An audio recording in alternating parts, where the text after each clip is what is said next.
नमस्कार पेंशनर्स बंधुओं। आज 8वें पे कमीशन की चर्चा काफ़ी ज़ोर शोर से चल रही है।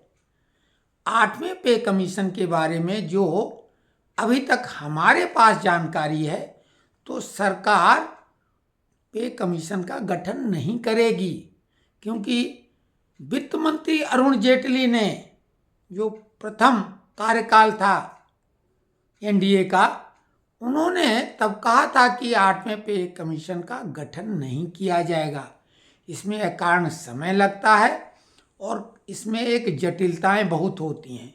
तो उन्होंने जैसा कि वर्तमान समय में पब्लिक सेक्टर यानी पीएसयू में जो व्यवस्था है फिटमेंट फैक्टर की, उसी के आधार पे जो कि बहुत शीघ्रता से हो जाती है और पे कमीशन के गठन पे और जो कमीशन पे फालतू खर्चा है वो भी बचता है, तो फिटमेंट फैक्टर के द्वारा पे रिवाइज की जाएगी। ऐसा नहीं कि पे रिवाइज नहीं होंगी, पे रिवाइज तो होंगी जैसा कि पीएसयू में होता रहा है, लेकिन इसके लिए विधिवत जो पे कमीशन का गठन होता था वो नहीं होगा। हालांकि कर्मचारी संगठन अपनी मांग को लेकर सरकार से लगातार दबाव बना रहे हैं और उनका काम भी यही है, लेकिन सरकार पे कमीशन गठन करने के लिए उसने कोई भी आश्वासन दिया नहीं और शायद उनका कोई इरादा भी नहीं है।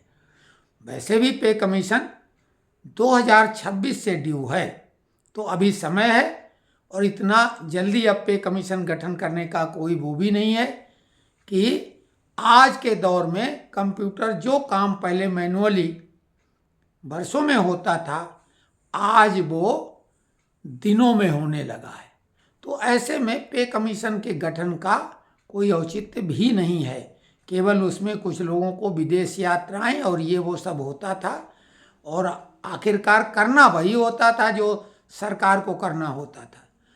तो ये पे कमीशन की जो खबरें अति उत्साही लोग चला रहे हैं, अच्छा है।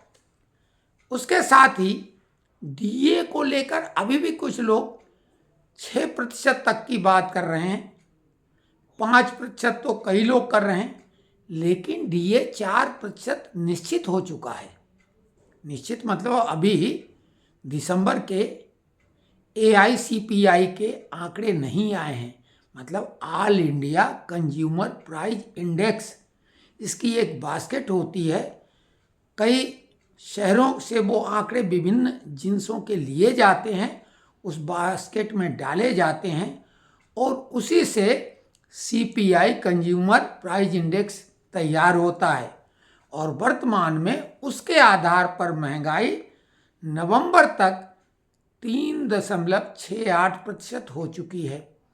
तो ये तो अब तय हो गया है कि हर हाल में 4% महंगाई भत्ता जनवरी से बढ़ेगा, लेकिन ऐसा बिल्कुल नहीं है कि वो 5% हो जाएगा। इसकी दूर दूर तक भी कोई संभावना तक नहीं है, लेकिन फिर भी लोग 5% की और 6% की बात कर रहे हैं। खैर, महंगाई भत्ता महत्वपूर्ण इसलिए जरूर है कि 4% महंगाई भत्ता बढ़ने के बाद डीए 50% हो जाएगा और इससे कई लाभ भत्तों के जो कर्मचारी हैं उन्हें तो मिलेंगे ही, जो सेवानिवृत्त होने वाले हैं 2024 में उनको ग्रेच्युटी में विशेष लाभ होगा, क्योंकि उसकी सीलिंग जो 20 लाख रुपया है वो बढ़कर 25 लाख हो जाएगी। तो ये 5 लाख का उनको विशेष लाभ होगा जो सेवानिवृत्त होंगे 2024 में। डीए मर्ज होने के बाद बाकी भत्तों में बढ़ोतरी होगी। पेंशनरों के पास तो ले दे के केवल और केवल डीआर का, जिसे डीए भी कह लो, वही एक भत्ता है जो कि बढ़ेगा। फिक्स मेडिकल अलाउंस, उसकी सिफारिश पहले से ही हो गई, जो अभी 1000 सरकार दे रही है, उसके बदले 3000 मिलने लगेंगे और उसका सीधा कोई भी बेसिक पे से अभी मतलब नहीं है। समय समय पर FMA का रिवीजन सरकार करती रही है। 90 में 25 से शुरू होके 97 में 100, 2008 में 300 और 14 में 517 में 1000 और अब 24 में 3000 हो जाएगा। तो ये महत्वपूर्ण बात है। बाकी और जो भी खबरें अब सामने आएंगी, निश्चित होंगी, उनके बारे में हम तत्काल बिना कोई विलंब किए आप तक वो जानकारी पहुंचाएंगे। तो तब तक बहुत बहुत धन्यवाद।